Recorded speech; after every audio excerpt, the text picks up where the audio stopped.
So இப்போ பெரம்பூரில் பார்த்தீங்கன்னா தளபதி விஜய் வந்து நிற்கிறாரு. ஸோ இந்த எலெக்ஷனில் தளபதி விஜய் ஜெயிக்கிறதுக்கு வாய்ப்பு இருக்கா இல்லையா? இருக்குது.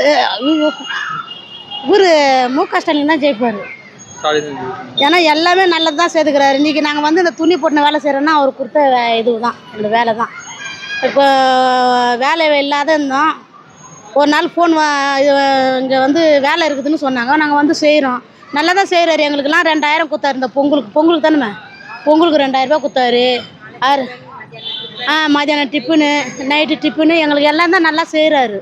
அவர் மாதிரிலாம் குறை சொல்ல முடியாது. கண்டிப்பாக வருவார். ஏன்னா இங்கே நல்லா குளத்தூர் எல்லாமே நல்லா செய்கிறாரு அவர்.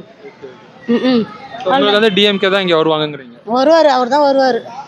இப்போ தளபதி விஜய் கூட அவர் வந்தால் கூட 2500 ரூபா நான் தரேன் அப்படின்லாம் சொல்கிறாங்களே, அது அவங்கவுங்க விருப்பம். இது வந்து எங்களுக்கு வந்து நல்லது செய்கிறாரு அவர். உங்களுக்கு வந்து பெரம்பூரில் டிஎம்கே ஓகே தான்? ஆமாம், அதில் குளத்தூர் தொகுதி ஃபுல்லாக அவர் தான் வருவார் அப்படின்னு சொல்கிறாங்க.